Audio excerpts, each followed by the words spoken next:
بھائی دنیا کے کس قانون میں لکھا ہوا ہے کہ یہاں سے 4000 میل دور، 6500 کلومیٹر دور بسنے والے ملک کی ایک زبان کو اگر ہم نہ سیکھیں تو ہمیں علم حاصل کرنے کا کوئی حق نہیں؟ یارو کہاں کا انصاف ہے یہ؟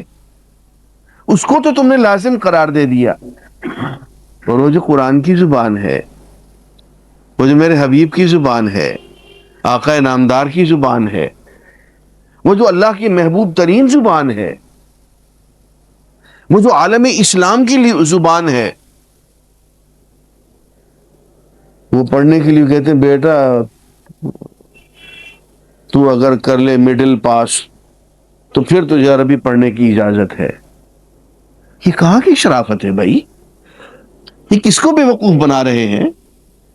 اور کتنی دیر تک ہمیں بیوقوف بناتے رہیں گے؟ 50 سال گزر گئے میاں، 11 تعلیمی کمیشن بیٹھ گئے، ہر تعلیمی کمیشن نے یہ کہا کہ ہاں عربی پڑھائی جائے، لیکن یہ چند، یہ چور، یہ لٹیرے، یہ بدماش، یہ درمیان میں آ کے اپنی مرضی کرتے، اس لیے کہ ان کا اقتدار پہ آنے کا صرف ایک ہی راستہ ہے، اور وہ انگریزی زبان ہے۔ ایک طبقہ ہے کانوینٹ سکولز کا، چرچ سکولز کا، انگریزی سکولوں کا،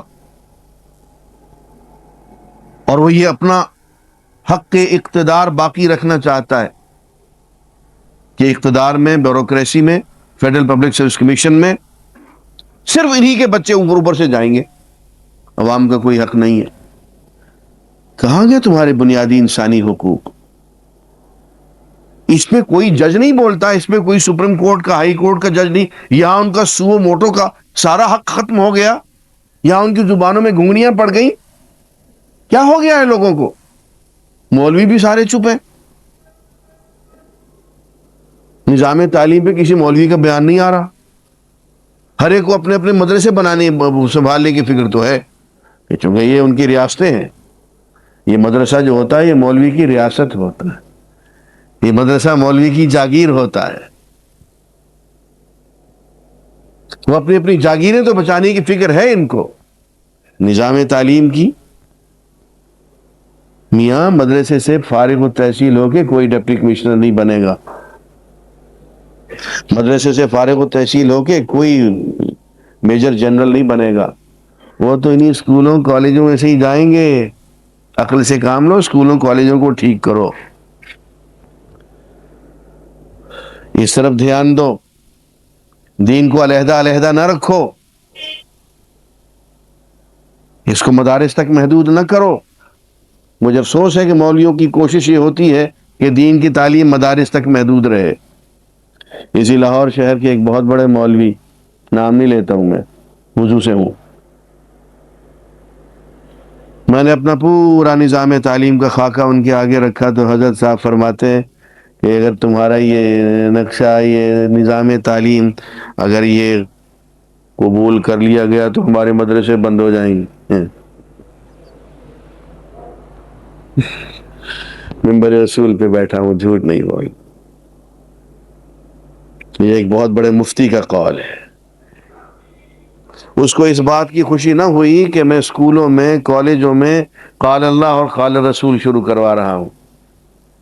پہلی جماعت سے عربی کی ابتدا کر رہے ہیں، چھٹی جماعت سے ہم لوگ قرآن مجید کا باقاعدہ ترجمہ شروع ہو جائے گا، 10ویں جماعت تک پہنچتے پہنچتے بچہ جو ہے وہ عربی زبان بولنے، لکھنے، سمجھنے کے لائق ہو جائے گا، قرآن مجید کھولے گا، جہاں سے پڑھے گا اس کی سمجھ میں آئے گا،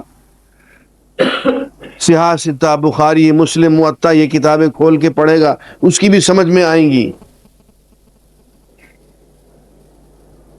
ایک میٹریکولیٹ، ایک ایف اے کرنے والا، وہ بھی قال اللہ قال رسول کرنے لگ جائے گا، اس سے اس کی آنکھیں ٹھنڈی نہیں ہوئی، پریشان ہو گیا بیچارہ، ہمارے مدرسے بند ہو جائے۔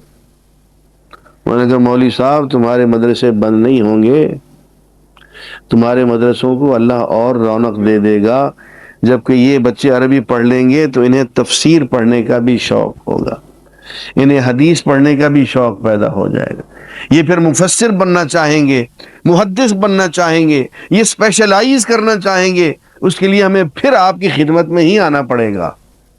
اس لیے آپ اپنی ریاستوں کے بارے میں پریشان نہ ہو. خاموش ہو گئے سارے. عزیزان گرامی، اس معاملے میں آپ سے گزارش کروں گا کہ آج کا اخبار ذرا دھیان سے پڑھیں. کل اس پہ ایک ڈیبیٹ ہو رہی ہے، اسلام آباد میں کنونشن ہو رہا ہے. اس کی کارگزاری کو دھیان سے پڑھیں، اور جو لوگ لکھنے والے ہیں، بولنے والے ہیں، وہ سوئے نہ رہیں، اور اپنے تاثرات جو ایمانداری کے ساتھ ان کے دل میں ہوں وہ حکومت کو لکھ کے بھیجیں. یہ ملت کے ساتھ مستقل زیادتی ہو رہی ہے. آپ ذرا دھیان دیجئے کہ ہمارے ساتھ کیا کیا گیا ہے. انگریز بہادر جب یہاں آیا ہے تو اس کو لوگ چاہیے تھے، عددی قوت چاہیے تھی، مین ٹو ورک. بھائی وہ تو پورے ڈسٹرکٹ میں ایک گورا ڈپٹی کمشنر ہوتا تھا، ایک گورا ایس پی ہوتا تھا. سارے ضلع میں 2 گورے ہوتے تھے بس. تیسرا گورا اگر کہیں ہو تو مجھے اس کا نام بتا دو. یہ 2 گورے ہوتے تھے ہر ڈسٹرکٹ میں. یہی وجہ ہے کہ جو ڈپٹی کمشنر کی بھی کوٹھی ہوتی تھی وہ بھی 50-50 ایکڑ پہ ہوتی تھی.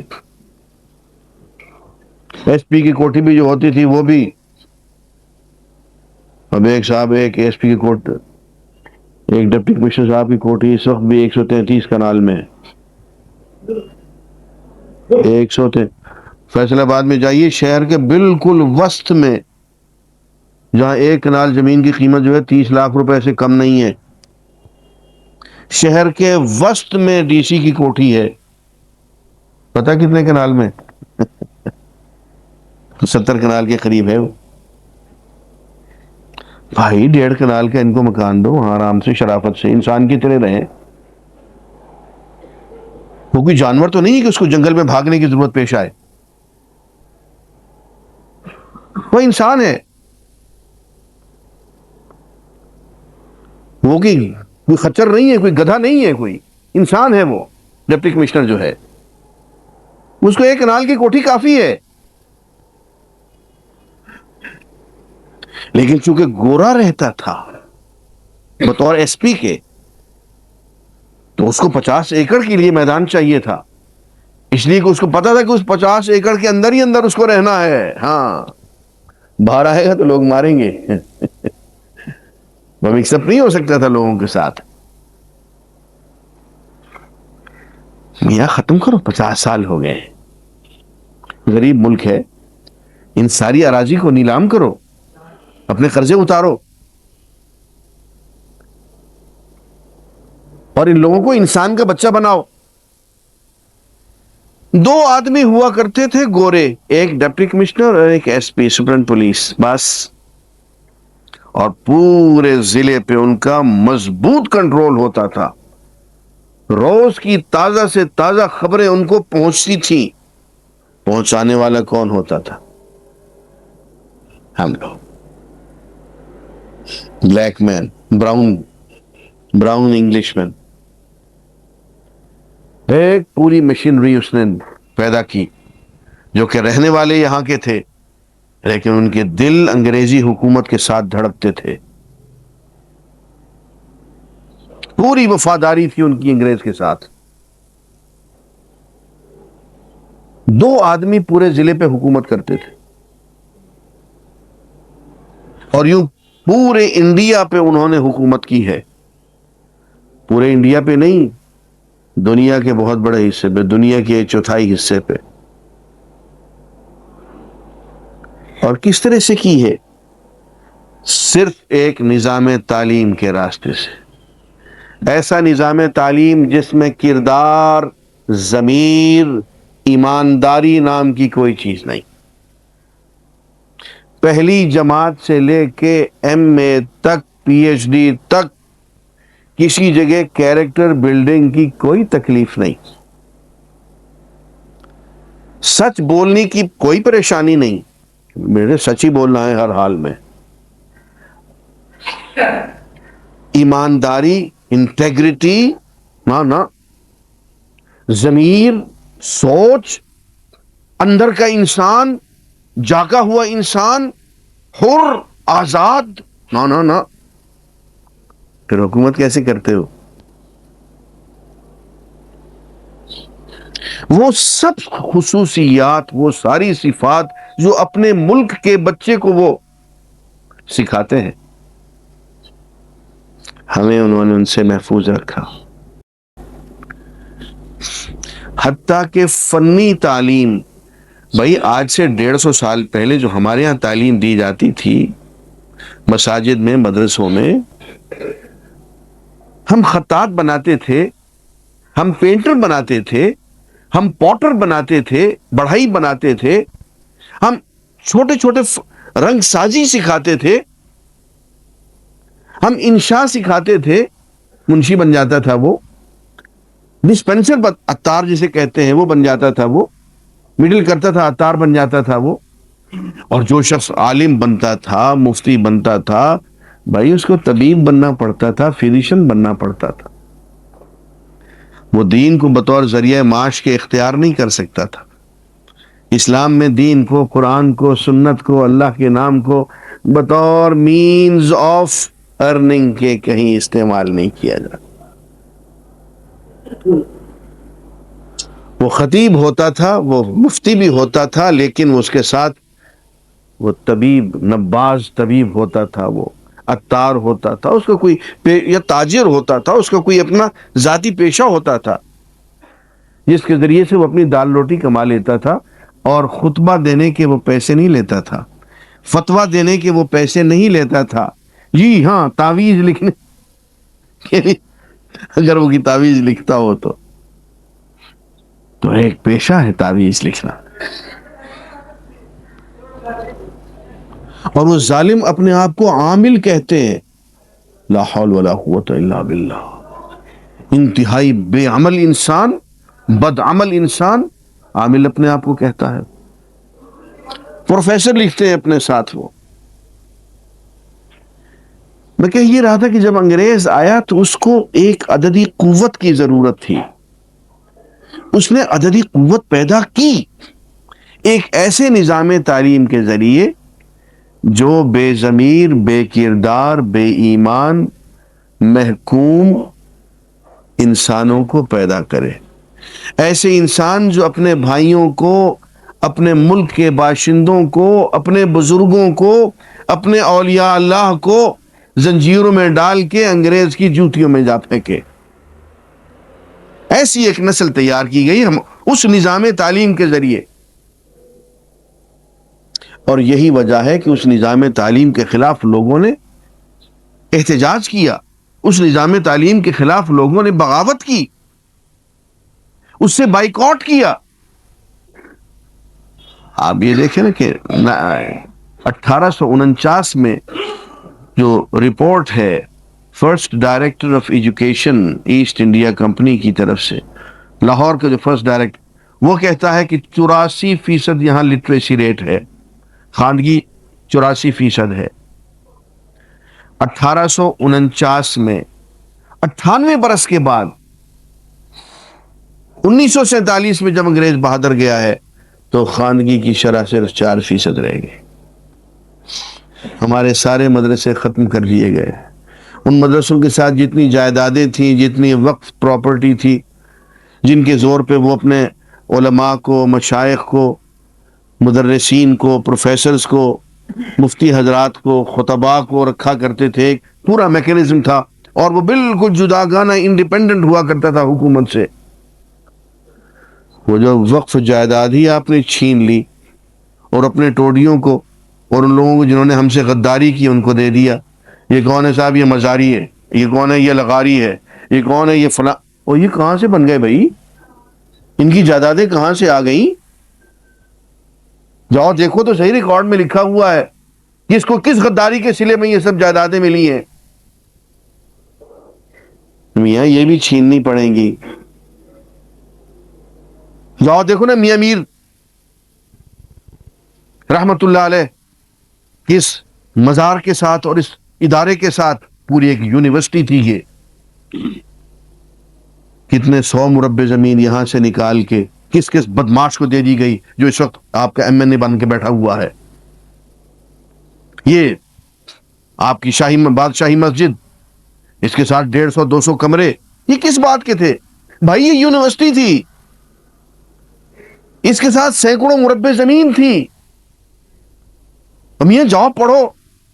یہ اتنے 100 مربع زمین کس مزاری اور کس لغاری اور کس فلاں کو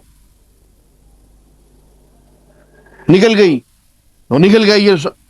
جب تک کہ یہ زمینیں واپس نہیں آئیں گی، یہ یونیورسٹی اپنے پاؤں پہ کھڑی نہیں ہوں گی، یہ ادارے پھر سے قائم نہیں ہوں گے. یہ سارا حساب ہمیں کرنا پڑے گا. اس لیے تم اگر نظام تعلیم بنانا ہے تو بھائی پہلا کام یہ کرو، بچوں کو جس طرح تم انگریزی پڑھا رہے ہو، اور تمہارے انگریزی پڑھانے پہ ہم اعتراض نہیں کرتے، پڑھاؤ. اب ہم بھی کہتے ہیں کہ پڑھاؤ. اسی کانوینٹ اسکول کا بچہ انگریزی پڑھ کے سپریم کورٹ کا جج بنتا ہے، تو پھر میرے بچے کو جو کہ باڈی گیٹ میں پڑا ہوا ہے یا کسی گاؤں میں پڑا ہوا ہے، پھر اس کو بھی انگریزی پڑھنے دو بھائی، پھر وہ بھی تمہارے مقابلے میں آ جائے. اگر وہ گوں کھا کے وہ وزیر بنتا ہے تو میرے بچے کو بھی پھر گوں کھانے دو، کھلائیں گے ہم بھی اس کو، اگر یہی شرط ٹھہری ہے. اور کوئی راستہ نہیں رہا ہے تو پھر یوں ہی صحیح انگریزی پڑھاؤ، ہمیں اعتراض نہیں. اس لیے کہ سب کو برابر کرنے کا طریقہ یہ ہے کہ سب سارے کے سارے گٹر سے پی رہے ہیں تو سارے گٹر سے پیئیں. اگر گٹر سے پی کے ایک آدمی جو ہے وہ وزیر بنتا ہے، وہ فیڈرل سیکرٹری بنتا ہے، تو پھر میرا بچہ بھی گٹر کا پانی پیے، بہت اچھا ہے، بہت اچھا، بڑے وٹامنز ہوں گے اس میں. خوبصورت بات. ہم تو صرف یہ کہتے ہیں بھائی اگر تم انگریزی پہلی جماعت میں پڑھا سکتے ہو تو عربی بھی پہلی جماعت میں پڑھا دو. اگر وہ انسائنٹیفک نہیں ہے تو یہ بھی انسائنٹیفک نہیں ہے. اور اسی طرح سے اگر کانوینٹ اسکول کا ہر بچہ بائبل پڑھ سکتا ہے اور بائبل پڑھتے ہوئے اس کی صحت پہ کوئی اثر نہیں پڑتا، اگر گریٹ برٹن کے ہر اسکول کا ہر بچہ بائبل سٹڈیز پڑھنے پہ مجبور ہے اور یہ وہاں کمپلسری ہے، لازمی مضمون ہے، تو پاکستان کے ہر بچے پہ، اور یہ محمد رسول اللہ کی سنت کو نہیں مانتے ہو تو کانوینٹ اسکول کے پرنسپلز کی ہی سنت مان لو، کسی کی تو مان لو، کچھ تو شرم کرو. عزیزان گرامی، مجھے یہ چند گزارشات کرنی تھی. مجھے نظام تعلیم کے بارے میں بہت کچھ کہنا تھا، میں بہت کچھ لکھ کے لایا تھا،